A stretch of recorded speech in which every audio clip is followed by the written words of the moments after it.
Selamat datang di Teman Tidur. Di sini cerita-cerita kelam dibisikkan secara perlahan, bukan untuk menakuti, tapi menemani malam yang sepi, meskipun tidak benar-benar sepi.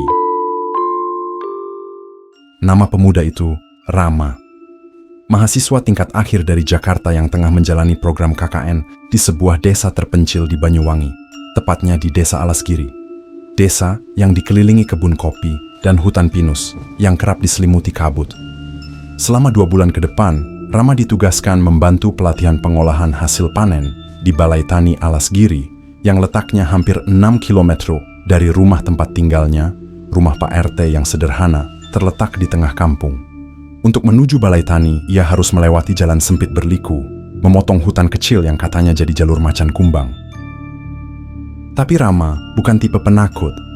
Malah ia merasa desa ini memberi semacam ketenangan aneh yang jarang ia temukan di Jakarta.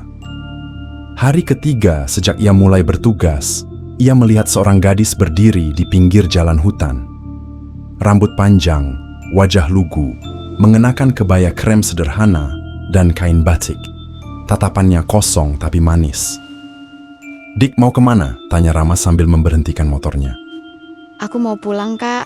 Rumahku di ujung jalan setapak itu," katanya sambil menunjuk arah kecil ke kanan, jalanan sempit yang mengarah ke perkebunan kopi.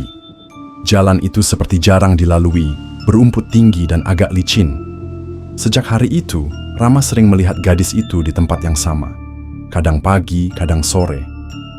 Ia selalu naik motor bareng Rama, diam selama perjalanan, hanya sesekali bicara ringan. Tapi dari waktu ke waktu, Rama mulai jatuh hati.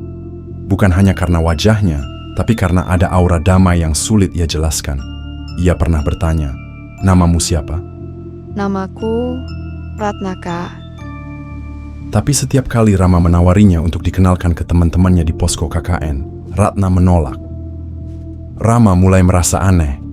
Kenapa selalu di tempat dan jam yang hampir sama? Kenapa Ratna selalu turun di tempat yang sama dan menghilang masuk jalan setapak? Sampai suatu sore, saat Ratna tidak muncul, Rama memutuskan menyusuri jalan setapak itu sendiri. Ia ingin tahu di mana sebenarnya rumah Ratna. Jalan itu sunyi, dikelilingi pohon kopi dan semak berduri. Ia berjalan hampir 15 menit. Tidak ada rumah. Hanya kebun kosong, gubuk reot yang tampaknya sudah lama ditinggalkan, dan bau tanah yang lembab bercampur anyir. Rama pulang dengan dada berdebar.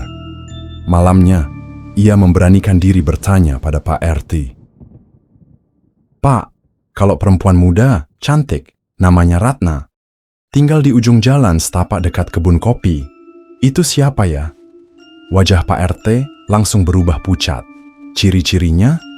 Rama menyebutkan satu persatu. Kebaya krem, rambut panjang, suka senyum tipis, bicara pelan. Pak RT terdiam cukup lama sebelum akhirnya berkata pelan, "Nak Rama, Ratna itu anak sini, tapi dia sudah meninggal 10 tahun yang lalu." "Loh?"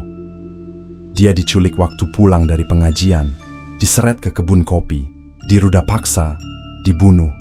Jasadnya baru ketemu 7 hari kemudian di dekat gubuk tua di ujung jalan setapak. Warga sini masih sering lihat dia, terutama orang luar yang baru datang. Tapi biasanya nggak lama, paling 1-2 kali ketemu." "Kamu bilang tiap hari?" Rama tak menjawab. Tubuhnya dingin. Malam itu ia tak bisa tidur. Ia memutar kembali semua percakapan mereka, semua pertemuan, bahkan aroma rambut Ratna saat dibonceng. Pagi harinya, Rama pergi ke jalan setapak lagi. Tapi kali ini, ia membawa bunga dan menaruhnya di dekat gubuk tua. Ia berbisik, "Ratna, kalau kamu masih di sini, aku minta maaf. Aku nggak tahu, tapi aku tulus." Angin mendesir lembut, dan seolah dari kejauhan terdengar suara pelan. "Terima kasih sudah membuat aku merasa hidup, meski cuma sebentar." Setelah hari itu, Ratna tak pernah muncul lagi. Tapi Rama tahu, sebagian hatinya akan selalu tertinggal di ujung jalan setapak itu, bersama cinta yang tak sempat benar-benar hidup. Sebagian cinta memang ditakdirkan untuk tidak selesai, tapi bukan berarti harus dilupakan. Kalau kamu pernah mengalami hal yang mirip, atau justru lebih misterius dari cerita Rama dan Ratna, Kamu boleh banget cerita di kolom komentar. Siapa tahu, kisahmu bisa jadi bagian dari episode selanjutnya. Jangan lupa like, subscribe, dan nyalakan lonceng notifikasinya, supaya kamu nggak ketinggalan kisah-kisah nyata lainnya, yang nggak cuma bikin merinding, tapi juga menyentuh hati.